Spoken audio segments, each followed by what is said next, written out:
They say home is where the heart is, so I wonder why a motherfucker always feeling heartless. Welcome to another episode of Doubly Negative. I'm Chris, here in person with my friend Kyle. Kyle, how are you? Hi, Chris. It's very nice to see you. Yeah, you too. Yeah. How was the traveling? Okay. How long was the flight?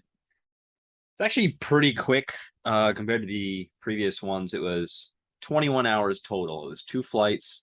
First one was like 6. Then there was a small layover, and then it was like 12 or 14, something like that. I could never. Thinking about it, like, I also just got back from my vacation. That's why I didn't have a me and Kyle episode last week. But 2.5 hours, I was freaking out. Couldn't do it, and you're doing 21 hours of travel. Yeah, we'll talk about yours, but I actually had the kind of the opposite thought where so I've done that trip from east to west or west to east. I don't know how many times, but it hasn't been that many, maybe a handful of times I've gone back and forth. And it's always been a pretty big deal. Yeah. Even if it's comfortable, it's still a pretty big deal. And this was the first time where I was in the air and I just had this thought, I'm like, this really isn't that big of a deal anymore. No. It's because I've done it a few times and I know what to expect. And I'm just like, it's not that bad. Yeah. Yeah. Like some people, it's funny because with my anxiety, I'm like walking around like, oh, you like flying? You fly a lot? Like just trying to like talk to people to get like, no, it's not a big deal. And the whole time I have to bring it up in my head like, people travel every day. You're not gonna die. Don't worry about it. You're psyching yourself. Yeah. Yeah. Like I psych myself out and then I psych myself back in. Yeah. But I think it just comes with not traveling that often. Like I maybe fly once a year. When's the last time you flew? Besides this one. When I went to Florida last year in like August. How was that? It was fine, but I still have overwhelming feeling of I gotta get off the plane right now. And I get like antsy and start moving in my seat. And this one was about the same or worse? This one was the same, but once we were up in the air, I was good, which is weird. Huh. I think I have a big problem with not having the option to get off if I wanted to. Same thing with the cruise ship, because I had anxiety the whole time with the cruise ship too. It wasn't like overwhelming, but not having the option to get off if I wanted to. What does that feel like? It's like you're trapped. All day, every day, you had that? No, I would distract myself. We did a lot of drinking, so that also helped. Oh yeah. There's so much to do on cruise ships where I can like kind of keep myself entertained. But every night at dinner, I would sit down and I'd start like shaking the legs and stuff a little bit, like when we're just sitting and not doing anything. Brutal, and nighttime too, unless of course we like went hard that night. You think it's about being on a ship or being somewhere where you don't have control, or it could be a combination of things. Not having control, being on a ship and me thinking, oh, this thing's going to go down. It could. I saw the Titanic. you do think that? Maybe. But that's a thought you're having about that it could go down. Yeah. Okay. Yeah. Anytime I hear like something over the loudspeaker, I'm like, everyone shut the fuck up. I need to hear what they're saying. Because this could be it for us. Same thing on the plane. You're having that thought like something bad could happen. Yep. And leading up to the trip, like even from like browsing the internet or something, I'll see something about like a plane going down, like a cruise ship accident or like heavy turbulence online. And I'm like, this is a sign that I shouldn't go. Yeah. And one thing I want to say, me and our friend Fu, we listen to a similar podcast, Part of My Take, big fans. And one of them was released last week. He goes, oh, make sure you listen to this episode. Like, it's so funny they did this segment. And there's a few moments where they mentioned planes going down.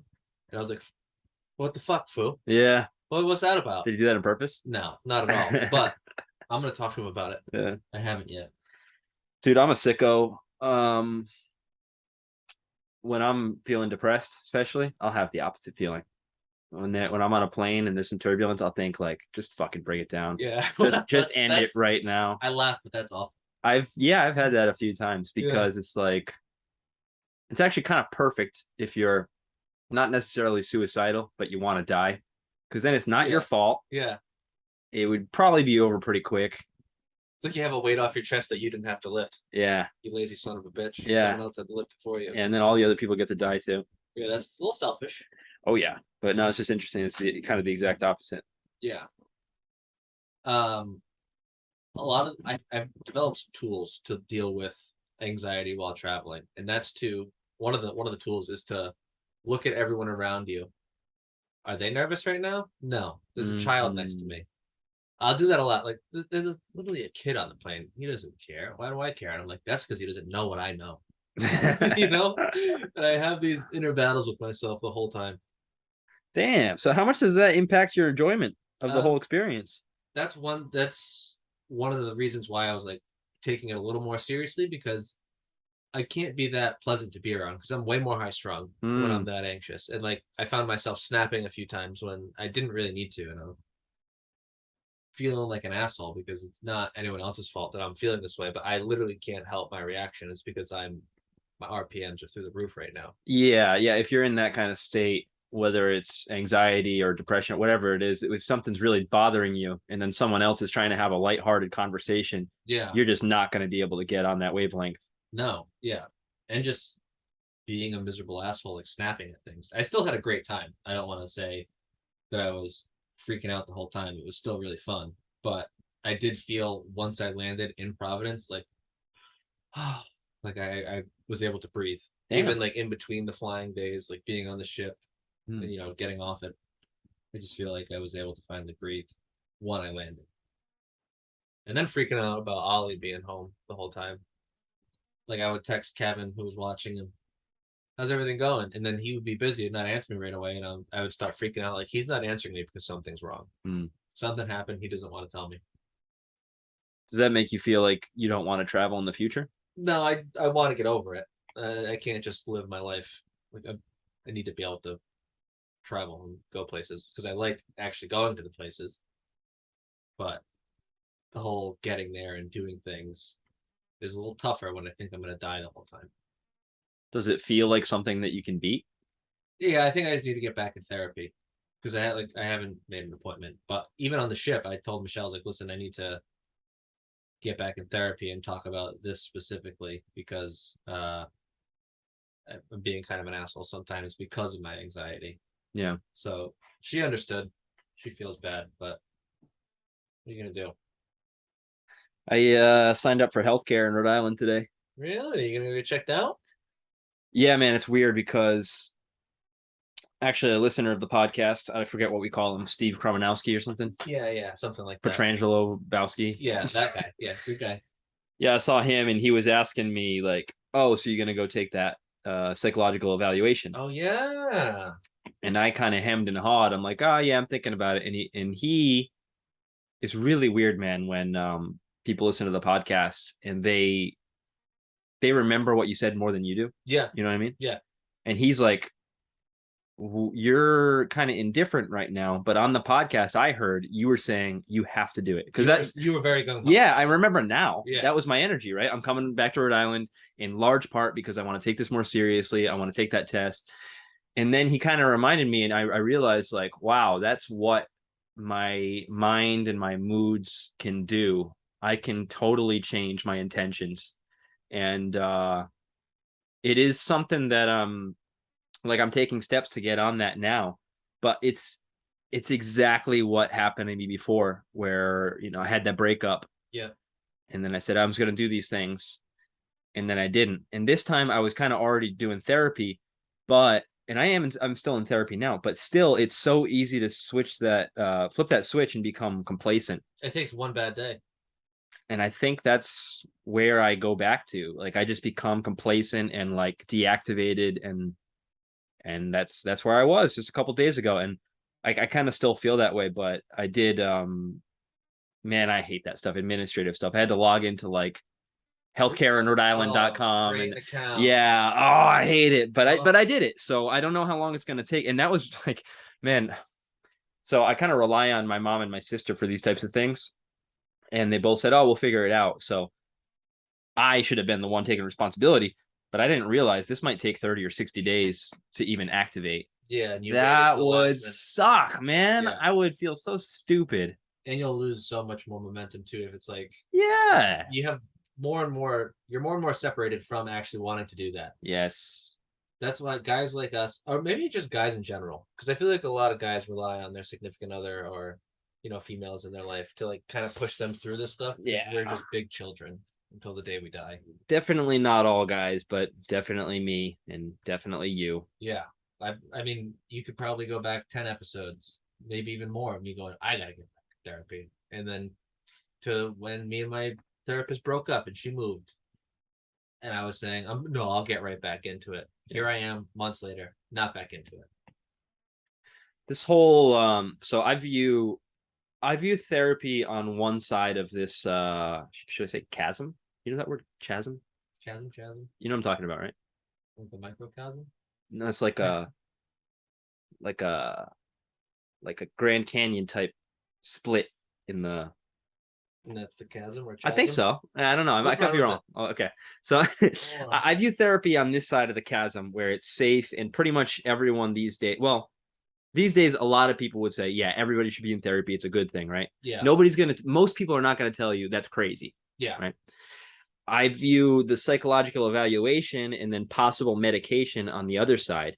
And it's really interesting because even my therapist right now, and then some other people who are close to me are kind of discouraging me from this step. And really, I feel like there's just widespread distrust of the medication side. And I feel that too. And so I was talking to my therapist about this yesterday. I was saying I want to take this evaluation. And the reason I brought it up to him was because I might need a recommendation from him to even get in. okay. And I'm telling him about this, and he's like, well, and he was not fully on board. And actually, No. both therapists that I've had so far, and I guess that's one of the things about them is like they're therapists, they're not psychiatrists, they can't prescribe medication. Yeah.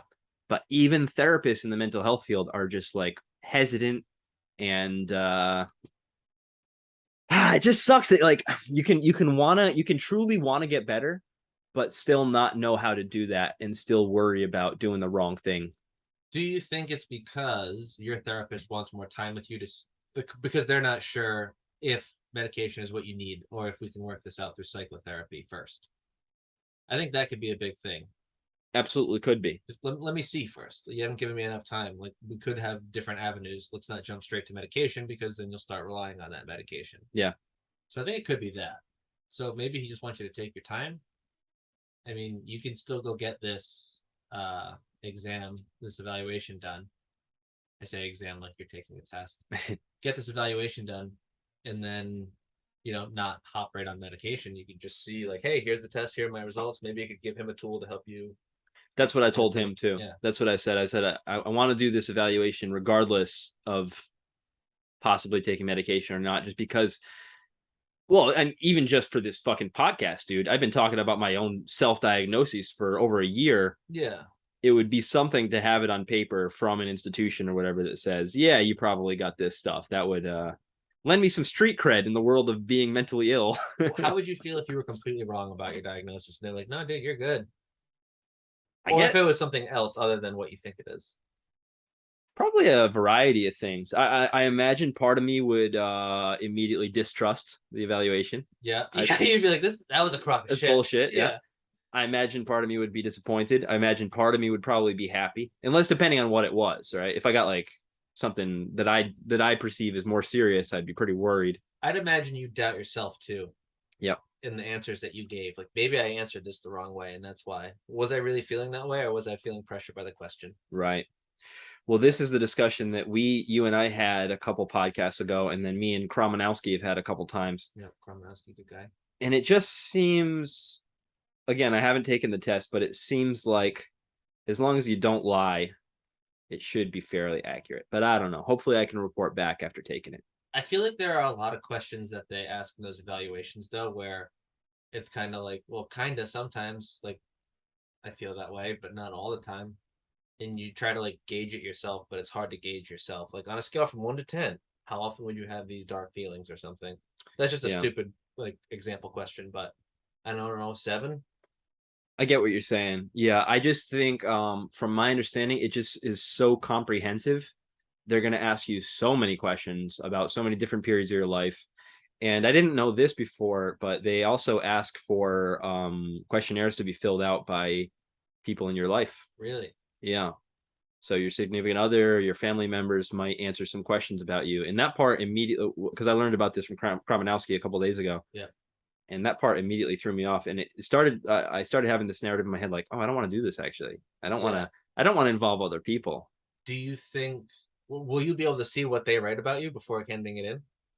Because that might. Probably, yeah. You think so? I feel like it should be a blind. Maybe it is. It wouldn't bother me either way.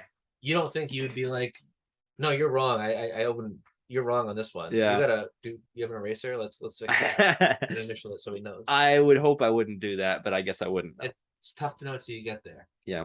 That's yeah, that's really tough. I feel like that's just one of those evaluations. I'm not anti-evaluation. I think You said you wanted to go with me. No, I do, but at the same time, I think I would either fuck it up, or the people that I give the questionnaires out would fuck it up, or they'll fuck it up. Like maybe I'm not being honest enough, or maybe I'm being no. Well, you can't be too honest and something like that. I guess. I guess it's like kind of avoidant thought patterns, and I'm doing the same thing where it's just like you latch on to any reason to not do it, to not go ahead with it. Yeah, yeah. So maybe that's what I'm doing right now. I think so. Yeah. Do I really want to know? I do want to know, but I don't want to know. I want to know. It's also like downsides and upsides. What's the downside? Yeah. I mean, for me, I feel like a downside would be I might play into it a little more. I feel like since I was diagnosed with anxiety, maybe it's been worse. I don't know, just because I know I'm like, this is why I think this way. And I'm just overthinking it more. You think so? Maybe I was better off just raw dogging it through life. It's another discussion me and Kramanowski have. I always kind of lean on the side of more information is better. Yeah. But the other side, I understand it. Yeah, I mean, I see if we're thinking factory farming here, I don't want to see the animals, but I enjoy the meat. If I see the video, I'm not going to be able to go to the grocery store and get meat. I like that fucking meat. So getting the diagnosis is seeing behind the curtains. Yeah, you're seeing the factory farming. You're seeing the pigs in the cages. Yeah. It's such a complicated thing, and just the fact that you're going to have different moods that is going to be different at different times. And what I'm thinking is something pushed you to even go down this path in the first place. Yeah. Right. So some part of you wanted to see behind the curtains at one point, at least. Yeah. And then this other part of you, which shows up on a different day, says, no, close those curtains. I don't want to see that cow get its asshole jammed with everything. Yeah. Yeah. I think that's pretty much what they do at those factories. Yeah. No, but I think some people might go into it not thinking they'll get a peek behind the curtains. Someone will just fix it behind the scenes. Like, oh, just talking, it'll get fixed. Right. You know, oh, I'm feeling this way. What do I do, doc? And they're like, well, it's because you were abused as a child. And it's like, holy shit, I didn't know that. Yeah. Like, I don't know. It could go either way. So I feel it also depends on the person that's receiving the information. Me personally, I might play into it. You might not. What do you think that looks like, though? What do you mean playing into it? I don't know. Maybe just overthinking it. Like when things pop up, oh, it's because of this. Or is this actually just a normal human emotion I'm having in this situation that I'm in? Does it even matter? I don't think it does. But maybe it just leads to the overthinking, and maybe that is just something people with anxiety do. Like just overthink things, that we're habitual overthinkers. Well, I do something similar with my therapist now where I'll bring up something I'm thinking about, and then I'll kind of look for his reassurance. I'll say, I don't know if this is normal or not. And then sometimes he'll say, well, maybe this is, your problem is causing you to think this way. Or sometimes he'll go, well, actually, I think that's pretty normal. Yeah. And some part of me does like that, but I don't told what you're thinking is okay. Yeah, but I don't think it influences me really. And I don't know, it wouldn't be on my mind all the time, I think. Maybe it would. Guess we'll find out when you take the evaluation. Yeah. Hopefully soon. Yeah. No, that's going to be a good topic of discussion on the podcast too. Yeah, just air my dirty laundry. Yeah, no, I'm just kidding. No, I think I probably would. Yeah, you probably have to take some time to process it. Because even like you were like, yeah, maybe I will film a therapy session. Then we found out in hindsight that's a terrible idea. Yeah. So you'll have to see the information, process it, figure out what you actually want to share, what you're comfortable sharing, and then go from there. Yeah, that's fair. Yeah. Because that could be a lot. A lot. Oh, it's going to be a full page. Yeah, and the other different thing problems. Is, don't go into it thinking, oh, like, content for the podcast, because that might also alter your questions too. There are so many things that could alter your answers to the questions. Yeah, I'll try not to do that. I'm my primary reason is because I want to get better. So Yeah. hopefully I can keep that in mind. Yes. So that is exciting. Exciting. Exciting. Um. So you're back in Rhode Island, and I had this thought to myself yesterday. I messaged you. I was like, oh shit, I'm back home. Um. I thought, hey, Kyle might be hard to get a hold of now that he's in the same time zone, in the same state than he is on the other side of the world. Do you think that lends true? Let me ask why you would think that in the first place. What rationale would lead you to that? Because it's easy, like once a week, we have our conversations, we text throughout the week typically. And now it's, hey, you're here. I'm an excited dog wanting to see my friend. But you've got so many people that want to see you while you're here. You want to spend time with your family, the people you're closest with. So it's like, I can imagine you get a lot of texts from people that think they're more important in your life than they actually are. And they're like, oh, dude, we got to hang. You're like, well, I like just texting you every now and then. Because there are friends that I'll like talk to that I text that I never really see. But when it comes to hanging out, it's always like, you never have to hang out with those types of people because you're not in the same area as them. So it's different because there are people you like texting, but do you actually want to go hang out with them? That's true. And it's sorry to cut you off. It's Yeah. nothing about the people in specific. It's more of me not wanting to leave my house and like the whole I could just stay here factor. Yeah. You always have that I'm just staying here factor. Yeah. So regardless of the other stuff you're saying about the person or whatever, regardless of all that other stuff, it's true that a notification on my phone from people in the USA changed when I entered the USA. Because you're right, when I'm somewhere else in another country, there is no possibility of any sort of obligation. Yeah. I just respond or whatever. Here, it's like, oh, they might want to see me. And then it's going to depend on my mood and if I feel like doing something, if I'm busy. And one of the biggest things with my personality that I'm really learning about more is I just really hate a few different things, but a couple of them are one, like letting people down, feeling like people expect something of me and then not giving them what they want. So that's one issue right there where like I feel like somebody wants to see me or something. I'm just like, I don't know. Yeah. And then the other thing is just like laziness, Having obligations. yeah, social anxiety sometimes too, because even people that I'm really comfortable with, it's more comfortable not to see them. It's more comfortable to be alone. So yeah, there's a whole cocktail of things going on there. Yeah, I think you're right. I think it is probably easier to get me to respond when I'm in a different country. Yeah. Yeah. So I'll avoid my phone more now because like, okay, my phone is over there. I don't have to respond to anything. you have a built-in excuse. Oh, sorry, I didn't have my phone with me. It's a shit excuse, but it's the best I can do. Yeah, no one's gonna buy it. No. No.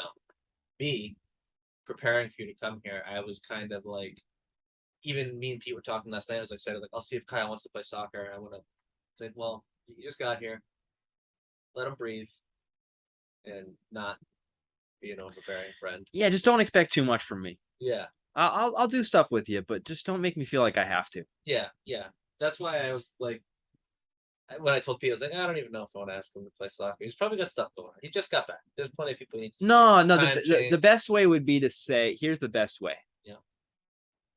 Well, I don't know if this is true or not. Maybe it's not true, but We'll find out. you would say, we're thinking about going and playing soccer. Join if you have the time. Yeah. Something like that. But I want you to know that we're thinking of going and playing soccer so we can share quality time with you specifically. So we're not going to go unless you go. See, that's more of a responsibility now. I don't like it. I should have never said that. I want to cry. Yeah. But we're not taking offense to it. I do want to play soccer with you, though. Yeah, we'll kick the ball around. Yeah, let's do it. Around the corner. Are we going to do that today? No, we don't have to do it today. Why? No pressure. It's Sunday. Football's on. Okay. There's no pressure. See, I'm fine if you turn me down. All right. But I do think we need to get the boys together and go out drinking. Or play the FIFA drinking game here or something. Sure. But I'm going back on keto Monday. So I'm gonna have to do vodka or Trulies. I'm not gonna be able to join in with the Oh, keto's tomorrow. Monday. Yeah, I felt very guilty all trip about eating. Well, not really. In the beginning, I did. I was like, oh, I'm gonna lose everything that I worked for, which I probably lost the majority of it, but I'll lose it just as quick as I put it on. Maybe. How severe was that? I haven't weighed myself since I got back. I Yeah. refuse. You don't want to. No, because then I'll be super like I'll just send myself down a dark hole. And I'm in a good spot now where like I'm excited to get back to the diet. Good. One of the things I was worried about was here comes the crash course in getting fat. And What do you mean? What do you mean crash course? just I get back and I just down the path of food and booze. Oh, like you would not Like- be able to get back on track. That's a habit for Like me now. you would, just eating yeah. like shit. Right. But like even during the trip, I was like so damn excited to get back in diet. I was like, I can't wait to get back on the diet train. But you still feel like you couldn't do it on the cruise. Maybe, but I didn't want to sacrifice that stuff. You just weren't gonna. Yeah, I want to be able to like if I wanted like a nice pasta dish, I was gonna have it. I'm not gonna sit there. I mean, when bread got dropped at the table, I didn't have any of the bread that went to the table, but I would eat my meals. Meals. Yeah, plural.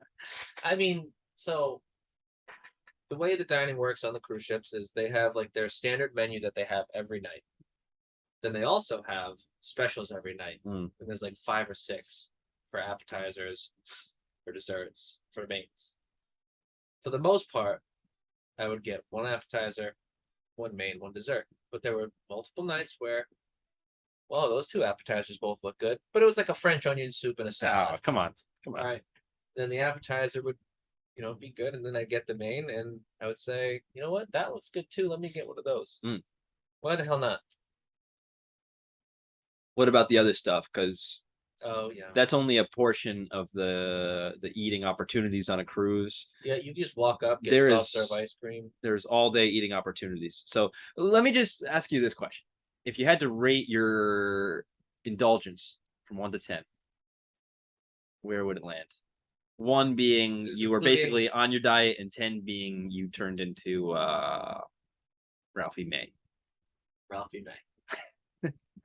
Like for breakfast, I would get, corned beef hash, scrambled eggs. But you're not Ralphie May just based on the fact that you did not eat the bread. Oh, okay, so I'll say 8. And I didn't drink any soda. No soda. I still. Dude, you're down to a 7 or a 6 then. Okay, but drank a lot of booze. Yeah. Not much beer. I would have like alcohol straight, or pineapple juice and rum. I forget. Did you pay for the alcohol package? No, we did not. We smuggled it on with the wine bottles and our fake shampoo bottles. No issues whatsoever. Was that enough for the trip? No, I spent some cash. Yeah. How much did you end up spending? Not that much. I paid for the Wi-Fi. I was like 140. No, just booze alone. That's tough. I'll have to look at my statement, but maybe like 400 or 500. Yeah, which isn't that bad considering the package was going to be like 1,200. Yeah, and honestly, when I would get the drinks down there, it was more of like a social thing, and just like, oh, we're watching a show, I'll get a drink or something. But they all feel watered down. I feel like I would need at least 30 drinks to catch a buzz. Yeah, from those bars. So it's like, and they're all like $9 a piece or something, right? Yeah, like I was drinking whiskey neat a lot of the trip, and it was like $12. Dude, whiskey neat should be just whiskey. You think they were watered down? No. Yeah, it might be watered down a little bit. Fuck. But no, like I'm saying, like if I were to get a mojito, yeah, because we met this lovely family on the trip. They were friends with my in-laws, and we hung out with them a lot. And the guy got me turned on to mojitos, like hardcore. I like a good mojito. Yeah, and it's a nice beverage in the Caribbean. Sure. Yeah, you're not drinking whiskey neat if you're sitting out on the deck. But I spent a lot of time at the casino, so that's where I was drinking my whiskey. Yeah. What are you playing? Roulette. I played a lot of roulette. Yeah. My father-in-law and brother-in-law, they were loving the blackjack table. You playing red or black? Are you playing numbers? What are you playing? A little bit of both. So I had a lot of success with the numbers, believe it or not. I was betting $2 a number. I don't believe it. So each night I sat down, the first 2 numbers I put, like, so I would spread it out. The first 2 bets where I had it on numbers, I hit 2 nights in a row. So that set me up nicely to bet the outside and then continue to bet numbers and hit them sparingly. And what do you get? 35 times, Yeah, but I was betting $2. so you get 70 back. Yeah. Nice. So hitting 2 of those in a row, it's like, oh, I just made a quick 140. Then I'd give it to my lovely wife, who would put it in a slot and ruin it all.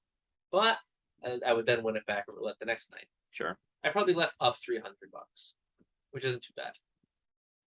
I wonder, just thinking about how I would be myself, and you're talking about your travel anxiety. Yeah. I wonder if, just tell me if I'm right or wrong. Maybe the travel anxiety was gone or severely or like really helped when you're drinking, gambling, and eating. And then the rest of the time is when it was really difficult. Is that true or no? No, because when I was sitting down at dinner eating, I would be eating and like being nervous. But when I was drinking, anxiety was down. So booze is the cure. I wouldn't even drink coffee on the ship because I was like, I don't want it to jack my heart rate up and give me anxiety. So I wouldn't have any coffee. Was that the most anxiety inducing time was at the dinners? Probably. Yeah, probably. I could see that actually because I remember I'm sure they're the same type of dinners. It's like kind of a fancy restaurant, right? Yeah, I'd be wearing a button up. Yeah. Couple buttons down because I know I've said it before in the podcast. I am a chain guy now. Kyle doesn't like it, but if anyone's watching, I'm a chain guy now. So, I was popping that with the buttons down on the collars. I'm in the Caribbean. Fine. I'm different. Now. You're not anymore. I'm different now. Okay. But what I was kind of We got a doubly negative pendant. Would you like that? no. The circle with the gold. No. Why? I want to be a chain guy. For what? I know. I have zero drip. I think that's what kids are calling it these Drip? days. Yeah, drip. Now I got a little drip. Is it STD? It is, but it also means like fashion sense. I got the drip. Yeah, Kyle's got the drip a few times and beat it. I'm trying to keep the drip. Kyle beats the drip. I've gotten over the drip several times. Just takes a couple pills one time. Yep. And you're good to go.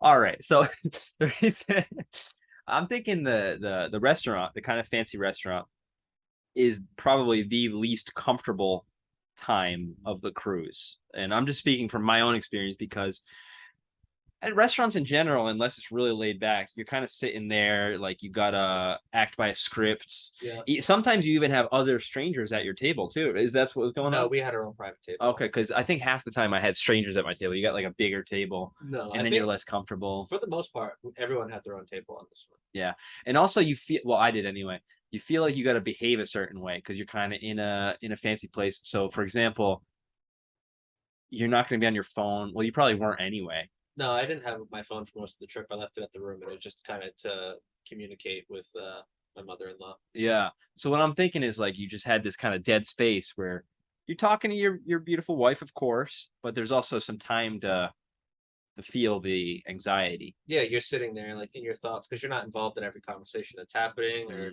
you're taking yourself out of those conversations by just like zoning out and overthinking everything. There's no screens around. There's no right. And I think it could come like maybe my anxiety has worsened over the years with the amount of screen time that I do have.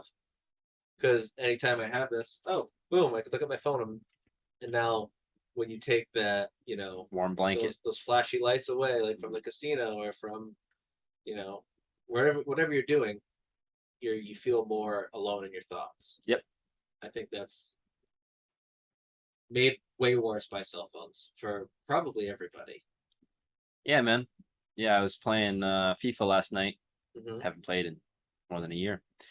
And playing FIFA last night, and there's some time when you search. Did you get the new one? No. We'll get to that. So there's some time when you search for an opponent, when you're waiting for the match to begin, when somebody pauses, when the action stops for like 30 seconds. I find myself like playing with my cell phone in between those 30-second moments. Just like, man. 30 seconds. Yeah, that's addiction to stimulation. Yeah, like we take that stimulation away. I'm like, all right, what do I do now? Yeah. Like even when I'm playing FIFA, I'll have something up on this screen watching it or something. So 30 seconds is up. Let's see what's going on with football or whatever the hell is watching. I think you're right about that. I think the screens become a crutch. And then when we don't have those for a moment, that's when it really hits home that we're fucked up people. Yeah. And I think I did a relatively good job of not having my phone on me all the time. It was just I was only getting it so I could check on Ollie. There's another thing. Mm. I spent $140 just so I could text Kevin and say, "Hey, is Ollie okay?" So I don't know. For the most part, I did. Right. So we said we'd get back to something. The new FIFA. Did you get it yet? No, I probably will. So not to put more pressure on you, you don't like letting people down. Yeah. Pete, myself, and Fu. We wouldn't be let down, but we'd feel like we'd be missing out on some fun times to be had. Do you guys want to give me $70? I just got back from a cruise. Oh yeah, sure, yeah. And you know, uh, Pete will do it Realistically, let me know when would we be playing? at nighttime. Yeah. So it'd be like out of work I get home at like 5, then go to the gym, maybe it might be a little later. There's a at night. I mean, I know Pete's on every night. I'm on mostly every night.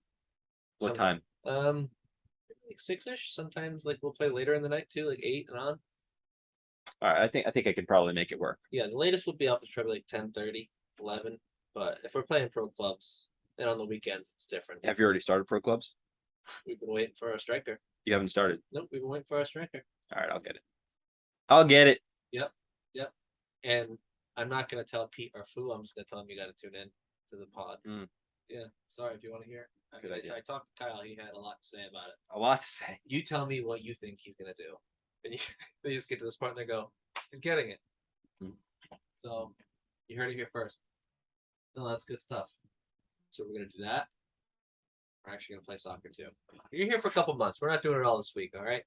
I don't want to put the pressure on. I gotta get some boots. I think I what should I shoe you? That's pretty similar. Close. I think I might have an extra pair. Yeah? Yeah. That'd be nice. Yeah. They're older, but they'll get the job done. Yeah, man, being home now I feel so discombobulated. It's a completely different. Like you value your alone time a lot, and now you have me, your family, everyone else trying to take that away from you. Yeah, that's part of it. It's also like I think it's kind of a unique experience that not many people have. Like people travel, sure, but to be in a totally different place for 2 months Yeah, that's and then 8 months or however long, yeah. it's like I feel like I have different lives. Like and I don't even have a real home now. I used to rent a place for 6 months at a time or whatever. That I don't have that anymore. No, I have my mom's back. house. Yeah. I have my mom's house where I'm staying now. And then when I eventually go back, I'll find a new place. That's discombobulating. Yeah, My lovely girlfriend is over there. I was gonna ask. You guys FaceTiming every night? You miss her? I mean, what's going on? We're texting. Yeah. She's requested that we do some sort of video call. I kind of hate video calling in general, but I'll do it. Yeah, I think you got to do it. Yeah. You can't just be looking at a wall of text for months and be like, "Hey, miss you so much." I could.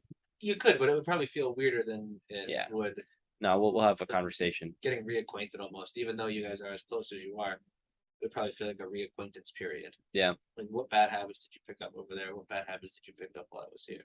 What do you mean? I don't know. Like sucking your dick? Or... Toes. Maybe you started farting a lot. You just changed. Start. Why are you chewing with your mouth open all the time now? Yeah. I don't know. You could. A lot can happen in 2 months. Yeah. And that's just the kind of timeline you're putting on it. You don't know if that's the actual timeline yet. True. So who knows?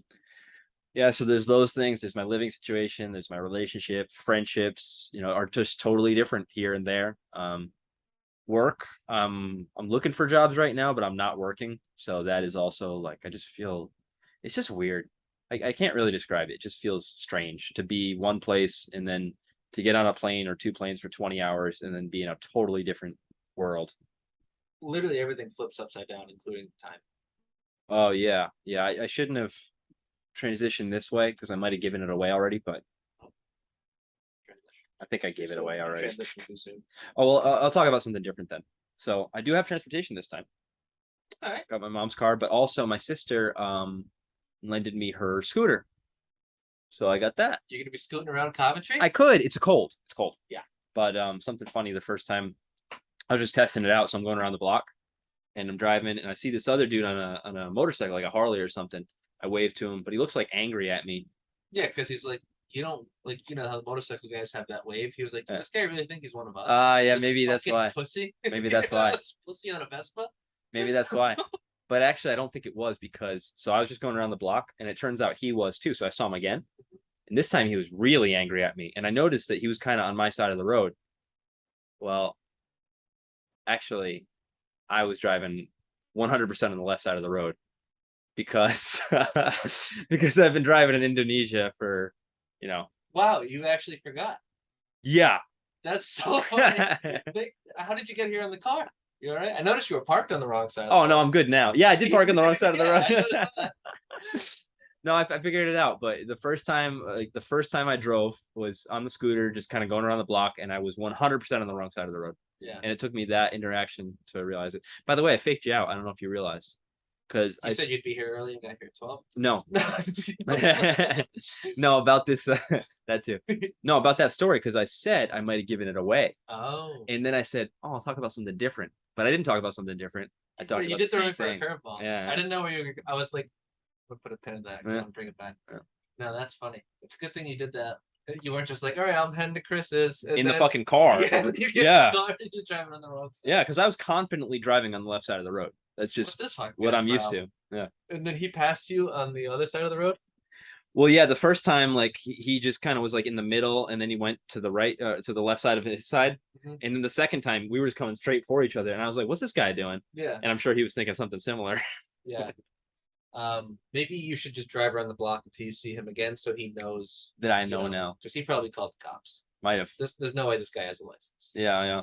And I think the helmet he's wearing, he wears off all the time. Not even Yeah. because he doesn't know inside the road. Yeah. Wow. So the time and the roads, everything in your life is flipped upside down. Everything's upside down, man. And I'm using the toilet, and there's no bidet on it. I mean, you got a bidet. I saw that. Yeah, you feel free to come over and shit I anytime. think I will because it's weird not using that. It's like, dude, You could buy one. It's pretty cheap. I'll help you. I gotta do that. Well, maybe I will. No, I mean, I was missing mine dearly on the cruise. To use no water after you shit on your butthole, Disgusting. it's weird. Wiping our ass like peasants. Yeah, like what my situation right now, my toilet is far enough away from the sink that I have to kind of stand up. So what? Yeah. Oh, hold on. Yeah. You're rinsing your ass in the sink. No, no. Well, I get some toilet paper and then I lean over to the sink, put some water on the toilet paper, and then I would go back to my butthole with I that. thought you were getting up, putting your ass over the sink and turning it on. No, not that bad. You're not doing the Alabama wet wipe? Is that what it's called? Yeah, you spit on it. I've done that. Oh yeah, you know, I mean, Yeah. sometimes you have to. For lack of anything else, like I'd rather do that than the normal American way. Which is raw dogging it. Yeah. It is gross. I could never not have a bidet again. Speaking of bowel movements though, so we snuck the booze onto the cruise, and I put a bunch of food coloring in it to make it look like wine, but the bottle was dark, and I was like, all right, this looks dark enough. It's good. I start pouring it, and it's just like green, like from the food coloring. Oh. So I put too much blue and red in there. I was trying to darken it up, but there was so much food coloring in it because I was like, I don't know, this still looks kind of light. That my shits for like the first 3 days were green. And then when I opened the other bottle that was blue food coloring strictly, switch to that. blue shits. Wow. And I normaled out by the end. How about that? And it was coming often because going from keto, no carbs to Ralphie May, that's rest in peace, by the way. Yeah, sure. Yeah. That's I remember doing that too, smuggling the booze. Yeah. I remember it being a little bit dicey. Like so what did you do exactly? So you want to have a drink on deck, right? Mhm. Were you getting a cup and then going back to your room and then bringing it back out, or what were you doing? I would just buy drinks if I was on the deck. Oh yeah. Yeah, like whatever. But if we were like back in the room, get a good buzz going, pour a glass, and then go before we went out and just take it with me. Okay, because I was 100% smuggler my last time, and that's what I would do. It was a little bit of work sometimes. Yeah. I would actually get a free Coke or whatever on the deck, bring it back to the room, pour a big healthy vodka or whatever. It's one of the. It's like the mixer is there to just dilute it a little bit. Yeah. Because you want that to last. Because if you're having mixed drinks, you'll be back every 15 minutes. Like, all right, I need another one. Need to go fill this up. Make it a stiffy. Oh yeah. So you need to like be able to sip it and enjoy it and just rock a steady buzz. Cruises are nice. I would like to do that again. Yeah, yeah. I need to get to therapy and then fix this travel anxiety. Were you on that On what? therapy? Oh, I told Michelle she needs to call. I could probably call today. What you have to find a new one, right? Yeah, but I'll probably go to the same building. So you would be calling that building. Yeah, and just be like, hey, I was going to see beep for this long. I need a new person. Who can you refer me to? Mm. And they'll say, oh, how about this? I'll say, perfect. Do you want to do couples counseling with me? Would you want to?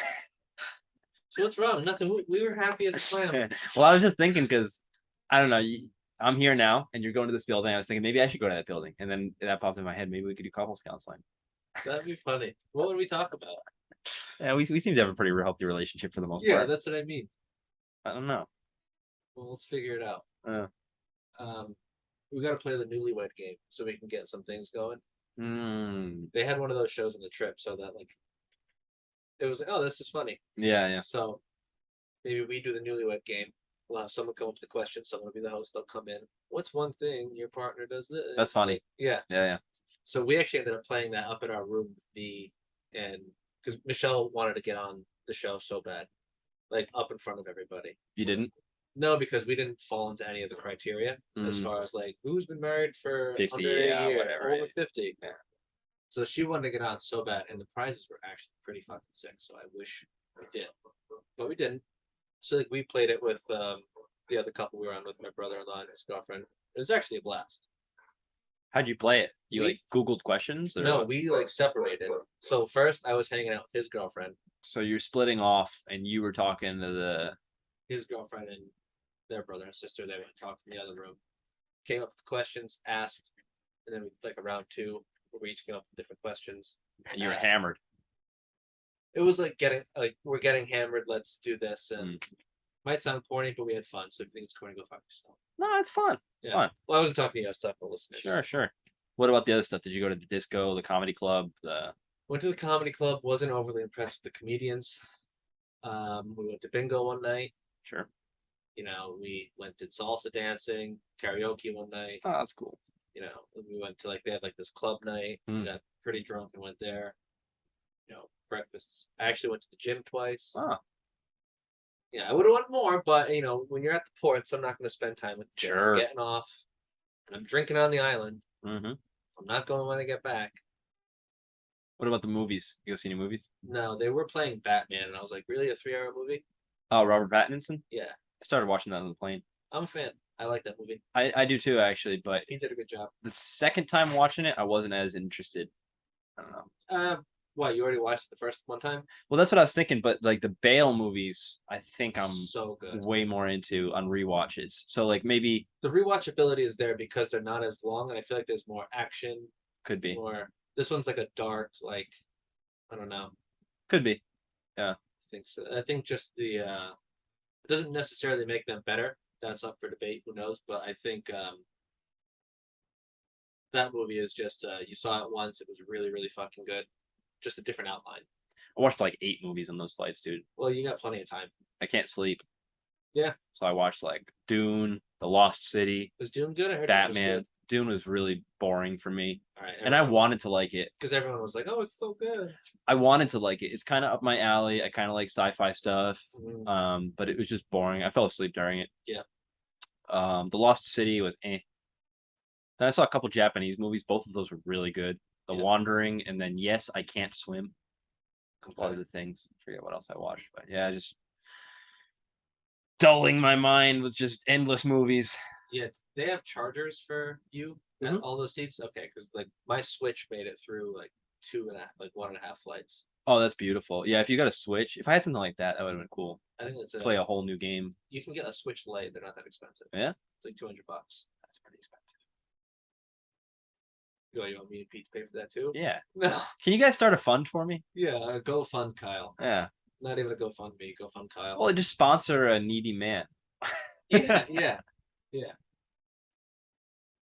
We just got to start panhandling. Start panhandling while you're here. That's what you do for Oh, work. it's so cold, dude. It is. Yeah. It is. All right. We talked a lot about Valkyries. I gotta take one. I think we've been going for Wrap it up. This won't be the last live in person when we do. Not even close. Not even close. Okay, fantastic. So, welcome back, Kyle. Thank you very much. Bye, everybody. This is life being bound to love.